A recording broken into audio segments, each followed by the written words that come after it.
Gary Herbert met his wife Jeanette while attending Brigham Young University.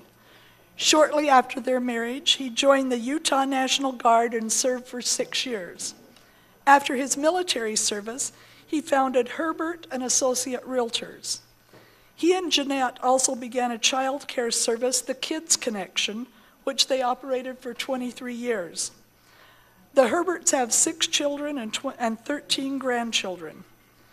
Gary Herbert also served as a Utah County Commissioner for 14 years, as Lieutenant Governor for nearly 5 years, and now has been elected our governor. Under Governor Herbert's leadership, Utah has been recognized as one of the best managed states, one of the most fiscally fit states. Utah has also been declared the best state for business and careers by the Forbes magazine. It is indeed my pleasure at this time to introduce you to the 17th governor of the great state of Utah, the Honorable Governor Gary Herbert.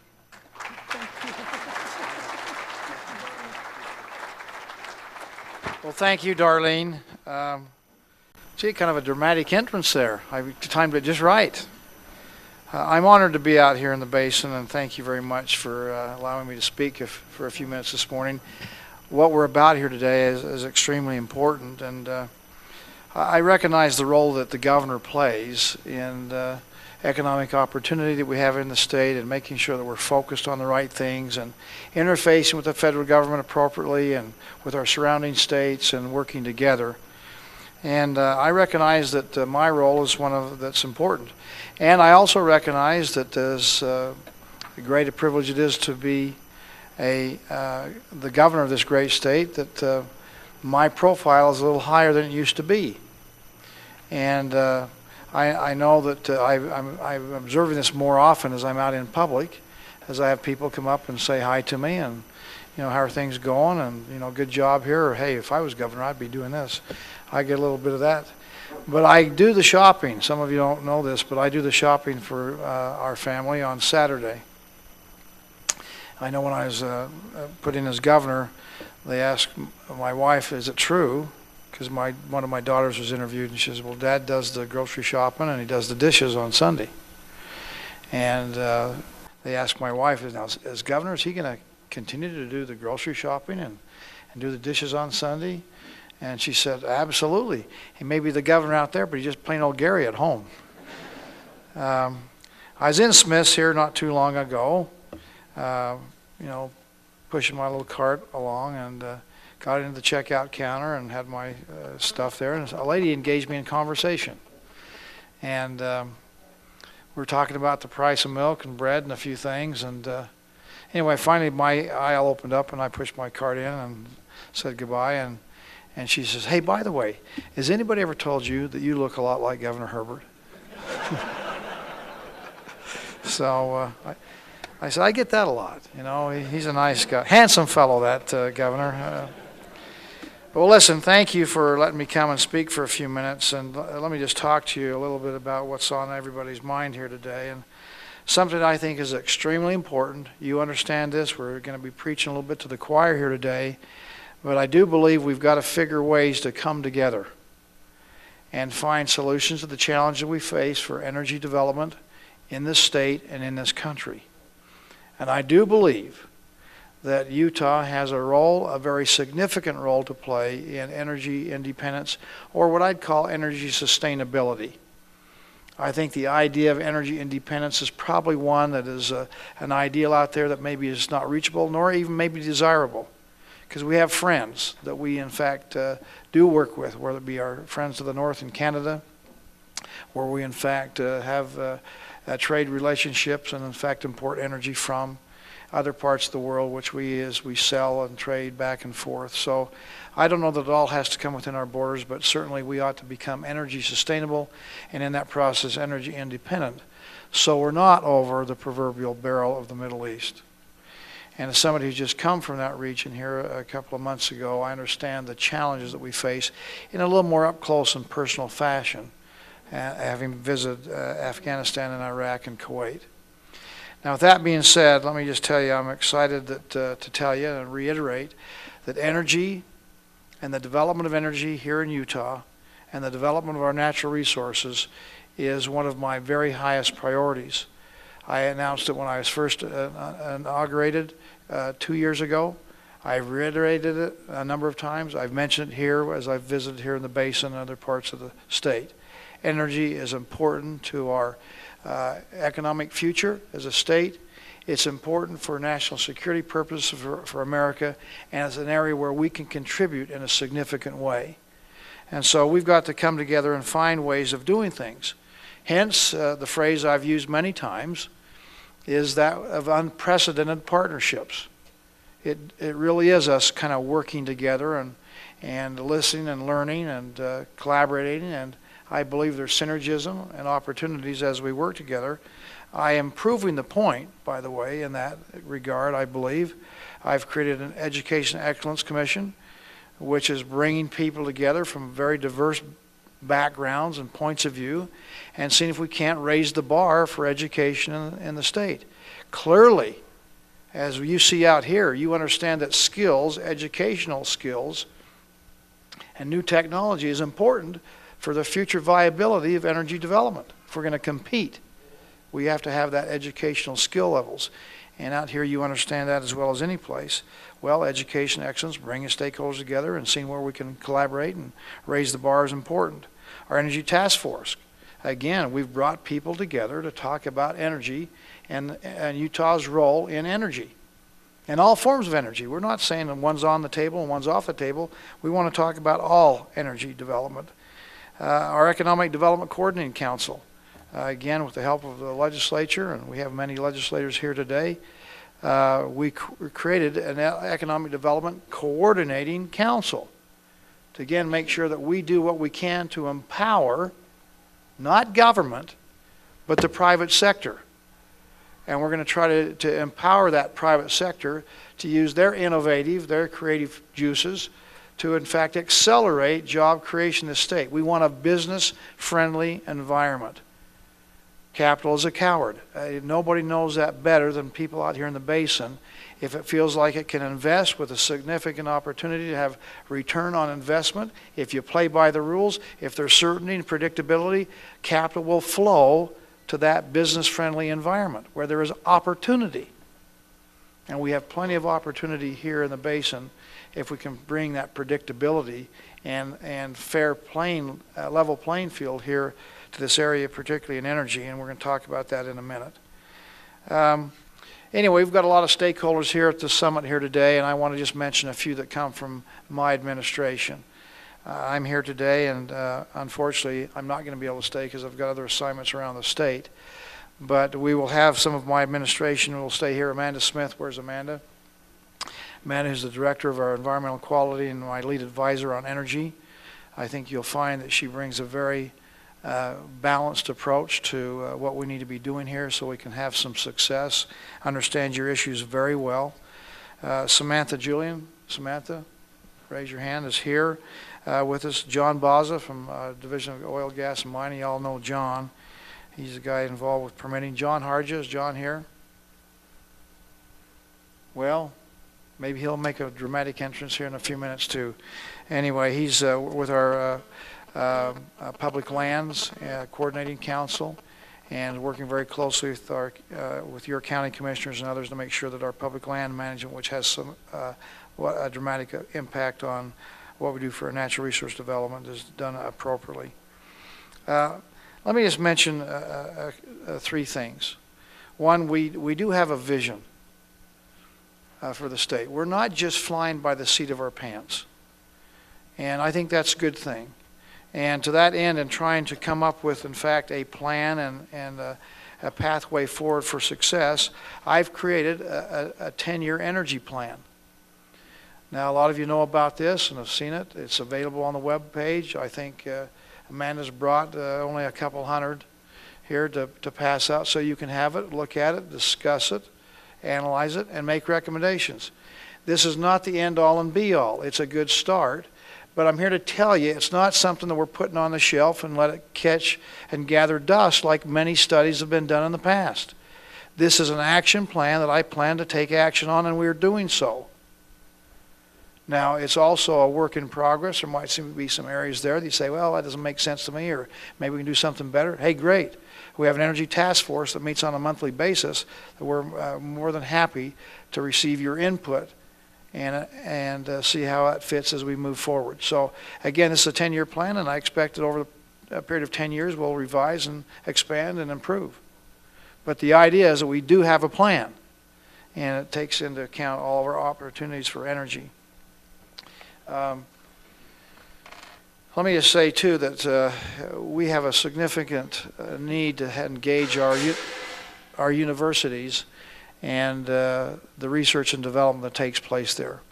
We have great success that's going on. Again, we have our USTAR, Utah Science, Technology, and Research initiative that we've got. We've invested money. We're doing a lot of research and development in many areas. But we're doing some significant research in energy to see what the potential is, for example, cleaner coal technology.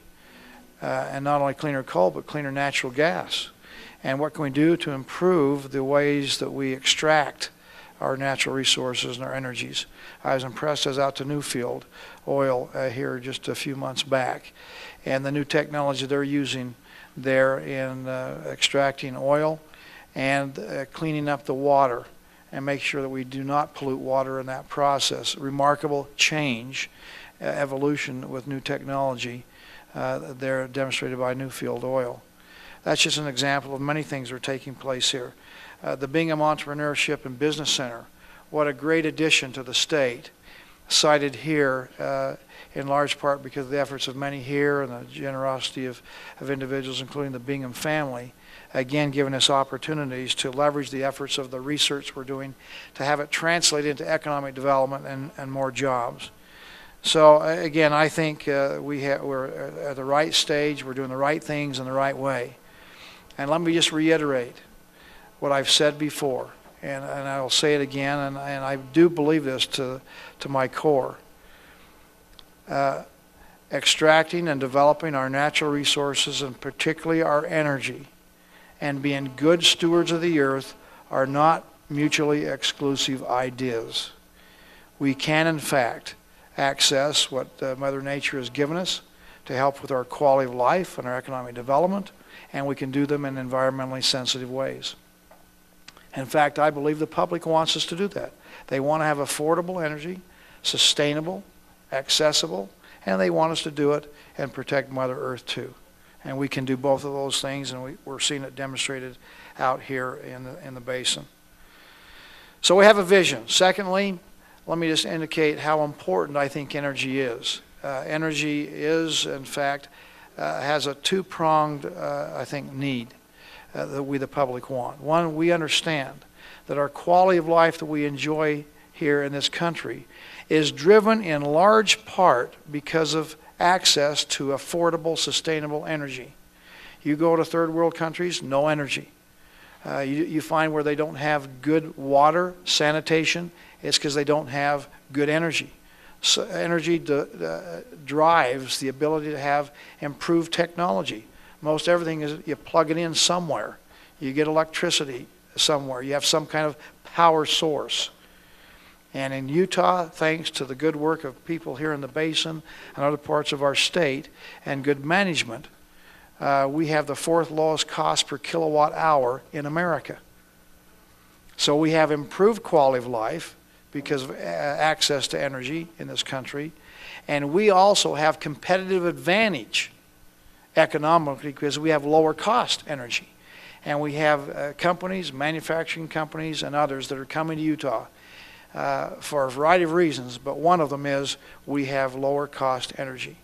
Just to give you an example, our cost per kilowatt hour is 50% of what California is. Or to say it another way, their cost is twice as much as it is here in Utah. And we have companies that are saying, you know what, I can improve my bottom line. I'm not going to expand in California when I can improve my bottom line by expanding in Utah.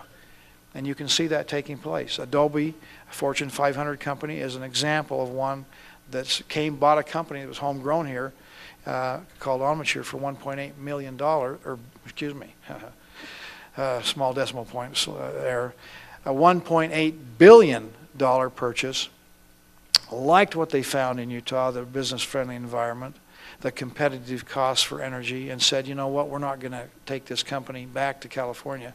We're going to keep it in Utah. In fact, we're going to expand in Utah, investing $110 million in a new campus, and we'll probably have about 2,700 new jobs that will be created over the next 10 to 15 years, putting about $1.5 billion into our economy in that period of time. Significant change in their attitude as they've discovered Utah, and having lower cost energy is one of those competitive advantages that we bring to the table. I believe that we have not only opportunities for our traditional energy development out here in the basin, but I'd also say to you that we have opportunities for what we will say alternative fuels or even unconventional fuels. And again, I'm a market guy. I believe in free markets, and let the private sector be innovators and creators of new processes and new ideas, new goods and new services.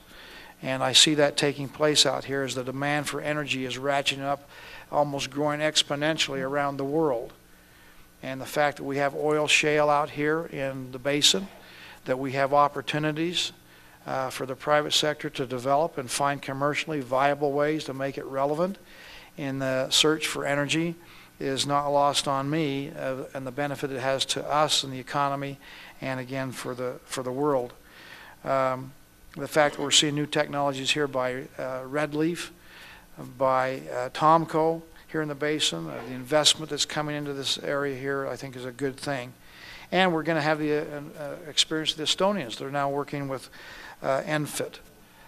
So again, I think there's great potential out there as we develop these and do them in environmentally sensitive ways, that they're going to provide opportunities. We, in fact, as a state, and again, our legislators will have probably a greater appreciation for this than some, we receive about $360 million in tax revenue from the energy industry in the state. So what happens with our drilling of oil, natural gas, and our extraction of coal? We receive a lot of tax money that helps us balance the budgets, pay for the government services that we the people think are important, and helps defray the individual tax load that we have as individuals and families. So energy economic development is a significant economic driver. Let me talk about another area that's becoming a more and more a bigger issue, I think, out in the basin, maybe right now is one of the bigger issues, and that's air quality. You know, all of us want to have good air quality. I've never met anybody in industry or out of industry that says, hey, you know, let's pollute the skies and let's poison the waters. You know, nobody's wanting to do that. And the accusations that some are making out there is that the almighty dollar takes precedence is not true. It's not an accurate representation of our good, responsible corporate citizens out there in industry and those associated. We are, in fact, driving better ways to clean up the environment. In fact, our environment is cleaner today than it was 25, 30 years ago. It is a false accusation to think that we're making it dirtier. We, in fact, are making it cleaner. And we applaud those efforts that have been made by so many to get it cleaner. That being said, we know that the air quality issue out here in the basin is real. And it's something that we need to not shy away from, but see what we can do to address that very issue. I'm from Utah County. We live in a basin out there, and we understand inversions. You live in a basin out here, and you're in a basin, and you understand inversions and the challenge with growth that takes place and development and the concerns we have about air quality. And so, again, it's two issues for us. One is quality of life. We want to breathe clean air. We want to make sure that we're protecting the public's health and be responsible in how we do that. We need to address that issue, quality of life issue. Secondly, we understand, too, that it impedes, because of EPA regulations and restrictions, it will impede our ability to develop economically if we don't address it. So, again, it's an area that we need to have concerns. I just want you to know that I've been working very diligently on this. I've met with the EPA on a couple of occasions in Washington, D.C. I was just there on December the 12th and met with the EPA and reiterated some of the concerns we have. Amanda Smith and her department has been working very diligently with the EPA to make sure that we're going forward here in a responsible fashion. We are bringing people together to talk about EPA air quality issues. The regional administrator, Jim Martin, who I think is an individual I have a regard for, that we're working with, seems to be sensitive to the challenges we have uniquely so here in Utah. The head of the BLM, Juan Palma, who is a Utahn from Utah, and again, I think understands better than maybe some in the past have the uniqueness of Utah and our public land issue. We've had the Ute tribes, we've had our county commissioners, Forest Service people, Park Service, and many other stakeholders around the table trying to grapple with this difficult issue. I guess what I'm leading to is that we need to do some additional study. And to that end, with our Division of Environmental Quality taking the lead, we are going to do a study that's going to cost about $3 million on the air quality issues here, airshed, and what we do to make sure that we're doing this in an appropriate way. It's going to be a collaborative effort. And I'm here to tell you, and just to show you where industry is at, of this $3 million study, they're putting up $1 million of it. They're saying we want to know too, and we want to be part of the solution, not just the part of the problem. And I think we can take our hat off to those in industry that are stepping up and putting their money where their mouth is and saying we will work with you and tackle this challenging area. This study is designed to pinpoint where the precursor pollutants are originating from and how this chemistry works that's creating ozone here in the basin, which if we don't get a handle on it will stop, and it isn't already impacting our ability to get permits into drilling here in the basin. So this is an important study. I think what's going to come out of this is these four things. We're going to have findings on the ground emission reductions that make sense, and accounting for and giving proper credit to industry for making emission reductions. Right now, surprising to most of us is that industry doesn't get credit as they clean up their processes. It's only until we get past attainment that we get the EPA to give them credit. Well, that's a perverse incentive, and that needs to be changed, and we want to make sure industry gets credit as they do make emission reductions along the way. Secondly, we want to work with our federal land management partners to make sure that industry has clear and consistent regulatory path forward. Again, we understand that if you don't know what the rules are, you're reluctant to play. And so having some consistency and predictability and understanding what those rules are will help industry attract capital, invest. Knowing that these are the rules, we play by them, we'll have a positive result at the end. We'll have a profitable bottom line. And so we're going to make sure that this is how we do to keep critical capital dollars flowing here into the basin and into Utah. Thirdly, we're going to be proactive in solving the problems of this air quality issue. We're not going to sit on the sidelines and hope it goes away. We're not going to put our head in the sand like an ostrich. We are going to be involved and engaged. We're going to be proactive, and again, I'm a believer in the people of Utah. We understand the issues out there. We're smart people, and we will find solutions in a Utah way. We don't have to have Big Brother beating us over the head. We're going to get out in front on this.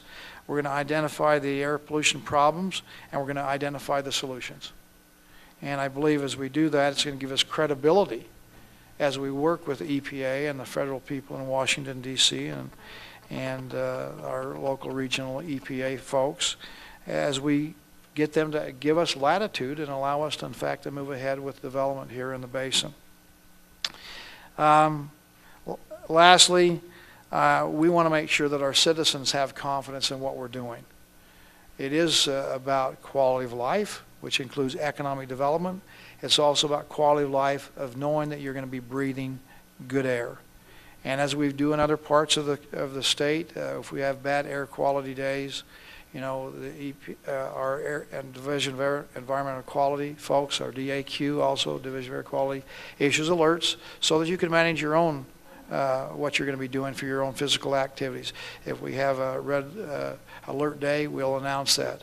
And so we're going to have the DEQ will be posting air quality data in real time on their website so that the people in the basin are alerted if we have poor air quality days. and be proactive in making sure that they can personally manage their own health. To that, let me just say I believe that we have the resources we need as a state, and we're going to utilize those resources to make sure we go ahead in a positive fashion. Let me just conclude by saying this. I've been out to the basin, I don't know how many times. I love it out here. It's a great part of our state. I started coming out here years and years ago as a real estate broker, a land developer, working with a lot of your realtor friends in industry out here. And when I was past president of the Utah Association of Realtors, I've been coming out here as a county commissioner for 14 years as a county commissioner, working with your local elected officials, talking about public land issues, the importance of growing economically in our rural parts of the state. I came out here for 4.5 years as your lieutenant governor, doing those same kinds of things, making sure the state had a good conduit of information so that we understood your issues, that we're here showing concern and compassion and understanding and working with you collaboratively in dealing with the challenges you face uniquely so here out in the basin. And I've been here for the last 2 years as your governor. I hope you understand and know and believe that I am a friend and an ally to you folks here in the basin. I believe in what we're doing. I believe in Utah solutions to Utah problems. I believe we are an example of how the rest of the country ought to be doing it. And I know we've had folks even in the Department of Interior that have at least said, and hopefully their words will translate into action, said that Utah is a model for how the rest of the country ought to be dealing with some of these public lands and these energy prickly issues as far as developing our natural resources. So again, I think we're doing things right, and I hope you know you've got a friend in the governor's office. That being said, I'm going to ask for your help and your support as we go forward. Again, I've mentioned my energy plan. This is a work in progress. It's an action plan. It's not going to be something on the shelf collecting dust. We need to move forward. I have a statewide energy goal, which is to ensure access to affordable, reliable, and sustainable energy by producing 25% more electrical energy than we consume by 2020. I want to make sure that we as a state have the ability to export energy. That will keep our costs down. It provides economic development. And other states and surrounding areas need our help because they don't have the ability to develop low-cost, sustainable electrical generation like we do here in Utah. It's a natural advantage that we have, and we will take advantage of that. The goal has 3 specific objectives. 1, to aggressively pursue innovation and energy efficiency and development. I've mentioned again our research institutions, our colleges, the Bingham Entrepreneur and Business Center. Again, we have opportunities to pursue innovation and energy efficiency and development. 2, to promote policies and practices which will in fact improve air quality. We need to make sure as we move forward that we make sure that we in fact improve our environmental condition. Better air quality, not pollute our water. Make sure that we conserve as necessary. We live in an arid climate, and so water is important to us for our future growth. And the basin, I'm here to predict, is going to grow and grow significantly over the next number of years. And we want to do it in an appropriate way that does not degrade quality of life. And lastly, we're going to encourage, we're going to be involved, we're going to push and proactively encourage responsible energy resource development. Again, it's a key cornerstone that we have in the state of Utah that's going to help propel our economic opportunity in this state as we grow and create jobs. And I'm here to tell you it's working. This plan we've got in place is working. We're growing the economy in Utah at 2.5 times the national average right now. Now, the country is struggling because they're violating the same rules that we're trying to make sure that we have here in Utah. Consistency, predictability, need for energy, sustainability, empowerment of the private sector, competitive tax rates, not overly burdensome regulations, The things that we're doing here in Utah, the country's getting away from. Some states, and certainly in Washington, D.C., they're almost blind as far as seeing what needs to happen to grow the economy. But in Utah, we're not. You understand those principles as well here in the basin as any place in our state. And we're seeing some results. We also, by the way, just were named here just 3 weeks ago for the second year in a row by a corporate relocation magazine that has no axe to grind and no, dog in the hunt, that has said Utah has the best quality of life of any state in America. I think that's high praise. I'm a proud American. America's a great place to live in all of its states and territories. But they said the best of the best. When you check down all the things that you would like to find that would include good quality of life definition, Utah is the place to be.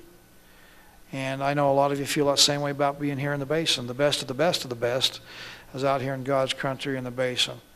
So again, I understand that we're working together on this, and I know that the goals that we're setting here with energy are goals that are reachable, that are goals that are doable, and if we pull together, we will in fact work together to secure Utah's energy future. Let me just conclude by saying this. Our greatest natural resource we have in this state, by far, is the people of this state. We have a great quality of life because we have got great people who understand the principles we've talked about, by and large, are out there trying to help their neighbor. They don't have to be compelled by law to do that.